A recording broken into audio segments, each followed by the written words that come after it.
जैसे कंस ने सुना, कंस भयभीत हो गया। इतना पहरा, इतनी सुरक्षा, इतनी देखभाल और उसके बाद भी मेरा काल मेरे हाथों से निकल गया, मुझे पता भी नहीं लगा। ये सब कैसे संभव हुआ? और कंस इतना भयभीत हो गया, इतना भयभीत हो गया कि उसने तत्काल आपातकालीन राक्षसों की मीटिंग इकट्ठी की।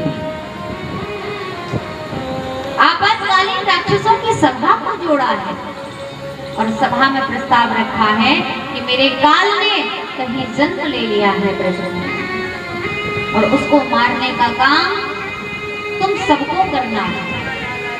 अब तुम सब में कौन जाना चाहता है, वो अपना नाम मेरे पास लिस्ट में लिखवा दे। और जैसे कंस ने इतना कहा, सोई पूतना सबसे पहले आकर के खड़े हुई, सबसे पहले लाइन में आकर के खड़ी हुई, बोली महाराज महाराज मैं जाऊंगी, मैं जाऊंगी। एक बार तो कंस ने पूतना को पूरा ऊपर से नीचे तक देखा और फिर देख करके बोले पूतना बैठे तो सभी हैं यहाँ पे, एक से एक शक्तिशाली हैं, लेकिन एक बात बता, तुम ही उठकर खड़ी क्यों हुई? तुझ में ऐसा क्या है, तू क्यों जाएगी?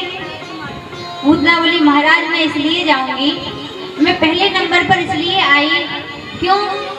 क्योंकि महाराज आपका जो काल है वो बाल रूप में है और बालक माताओं के निकट रहते हैं, माताओं के बीच में रहते हैं, माताओं की मध्यस्थता में रहते हैं। तो ऐसे में ये काम कोई महिला ही कर सकती है, कोई स्त्री जाति ही कर सकती है, ये किसी पुरुष के बस की बात नहीं है। क्योंकि घर के अंदर तक जाना, फिर उस माता से संपर्क बनाना, ये माताओं को अच्छे से आता है।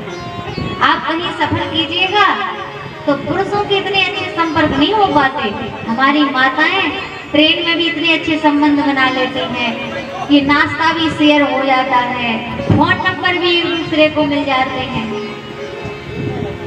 और फिर बातचीत भी शुरू हो जाती है। तो माताओं में